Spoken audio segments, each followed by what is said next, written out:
I never imagined that one night could unravel everything I believed about my family. It was late, past midnight, when I returned home. My family had gone out of town, and the house was quiet and empty. The peaceful solitude I had longed for was about to be shattered by an unexpected event. My young private driver, Emir, was someone our family had trusted for years. Quiet, dedicated, and always professional. He had always been respectful and maintained his distance. Yet, in recent times, I had begun to feel an unsettling tension between us. The lingering looks, the subtext in his words, perhaps even a touch. But I tried not to overthink it. That night, I was sitting alone in the living room, reading a book in a mild state of melancholy. I lost track of time until I heard the door slowly open. Without a second thought, I got up and walked toward the door.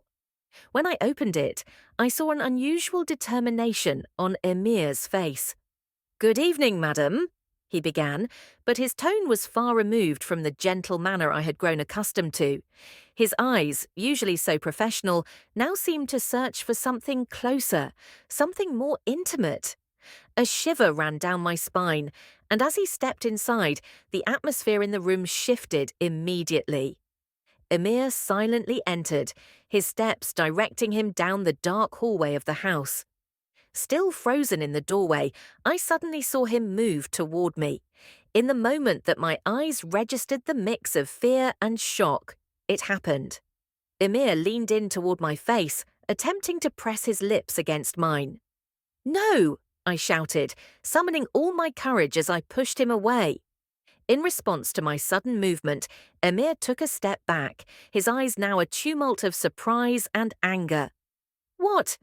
What are you doing?" I stammered, my voice trembling. After a brief pause, a mocking smile crossed his face as if to justify his words. "I was just showing you that I care. I was trying to express my interest in you." His words, though delivered in a tone that might seem distant, felt like a betrayal. In that moment, the loneliness and the lack of safety in my own home overwhelmed me. As tears welled in my eyes, years of suppressed anger and sorrow erupted. "Listen to me, Emir.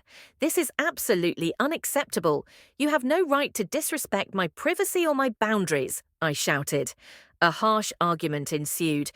Emir tried to dismiss his actions as a joke, but with every word I felt the growing weight of distrust and betrayal.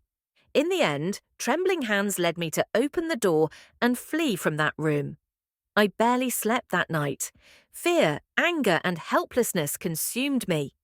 With the first light of dawn, I tried to collect myself and called my family, desperate to recount the horrific moment in hopes of reclaiming my will to live. Yet, the shock inside me made the house feel even less like a safe haven. Days passed, but I couldn't shake the impact of what had happened. Emir's cold, unrepentant gaze haunted me in every corner. Every moment was stained by that night's horror. But a determination grew within me. I could no longer remain silent. I had to share what happened with those I trusted. A few days later, I told my family everything.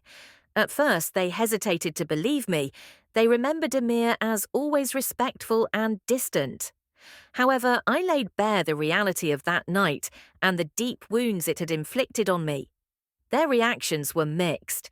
Anger, disappointment, and a strong urge to protect me emerged. Together, we took steps to expose Emir's misconduct and ensure that his behavior would never be repeated. In time, we even considered legal action. Meanwhile, I decided to seek professional help. Through regular therapy sessions, I began to cope with the trauma I had experienced. With the support of my family and close friends, I gradually learned to value myself and reinforce my boundaries.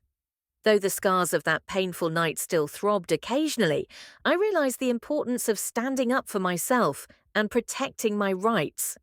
One day, I finally confronted Emir one last time. When we met, he appeared ready to face the confrontation, but I had grown strong enough to defend myself. Calmly, I stated, "My boundaries were violated, and I have lost all respect for you." Emir's response was mumbled and filled with regret, but for me it was too little, too late. From that day forward, I turned a new page in my life. No matter how dark the past may be, it has made me stronger. I learned to protect myself and to fight for my rights. The marks of that night may never completely fade, but I now look to the future with hope, because sometimes even our darkest moments teach us the importance of defending who we are.